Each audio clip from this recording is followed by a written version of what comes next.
Депортация – слово знакомое каждому ингушу чуть ли не с рождения. Воспоминания старцев, боль народа, перенесшего огромную несправедливость, нашли отражение в проекте «Я очевидец». В стенах мемориального комплекса жертвам репрессий идет презентация уже третьего печатного сборника. На мероприятие приглашены работники культуры и образования, историки и общественные деятели, учащиеся образовательных учреждений и представители СМИ. В 2013 году вышел в свет уже первый сборник в рамках проекта «Я очевидец» с одноименным названием. Мы не прекращали выезды, съемки, записывали воспоминания, понимая, что несмотря ни на какие трудности мы обязаны сохранить эти крупицы памяти, что остались на сегодняшний день. И второй сборник в рамках проекта выходит уже через 7 лет, 23 февраля 2021 года. Но это, конечно, научный проект, и наша задача – ввести собранный материал в научный оборот. И вот тут не обойтись без нашей науки. И роль историков и научных деятелей в изучении и обобщении этого исторического материала колоссальна. «Я очевидец» – детище сотрудников музея. Проект, суть которого в том, чтобы современники и будущее поколение помнили страшные страницы истории своего народа, который насильственно был отлучен от своей родины на 13 лет. За это время люди пережили голод, холод, дискриминацию по национальному признаку. Ингуши, несмотря на огромные заслуги в служении Отечеству, в одночасье были объявлены предателями. Сродник Дондор, Таняче, Севокла Шедул Дондер.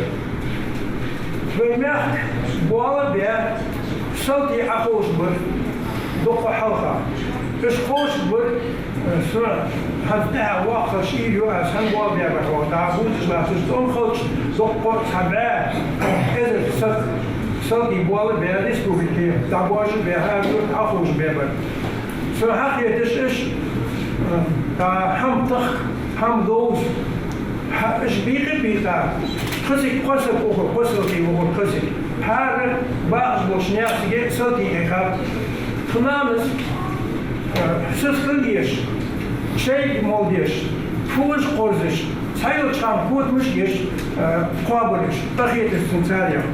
На экране транслируется ролик. Некоторых из тех, чьи воспоминания вошли в третий сборник, уже нет в живых. Но переданное им будет жить и передаваться из поколения в поколение. В вагоне один старик умер. Вышли наши ребята и в поезд опять идут в поезд на голову. Они его куда-то под снег. Как бы захоронились, на Хандерса, да, и у вас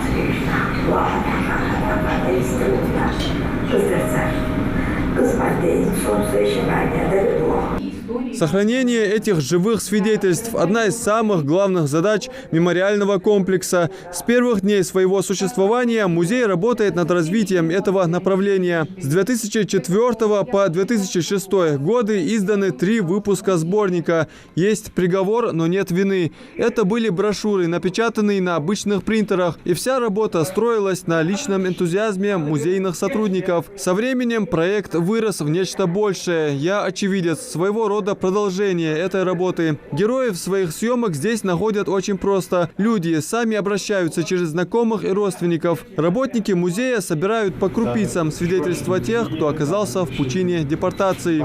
Самым сложным является тот момент, когда мы ездим к этим старикам, берем у них интервью, когда они начинают вспоминать все тяготы их жизни, через которые они прошли, и те эмоции, которые всплывают у них. То есть мы освежаем в их памяти все это благодаря тому, что мы постоянно задаем вопросы, какие-то наводящие вопросы, дополнительные вопросы, уточняющие.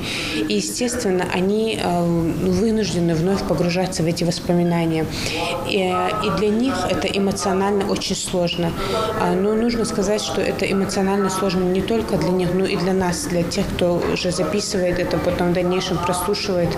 Наши предки сохранили лучшие качества и ценности народа, не потеряли человеческий облик в самых трудных условиях. Поколение наших дедушек и бабушек для молодежи является примером стойкости и образцом твердости духа. Адам Мережков, Адам Далаков, Новости 24.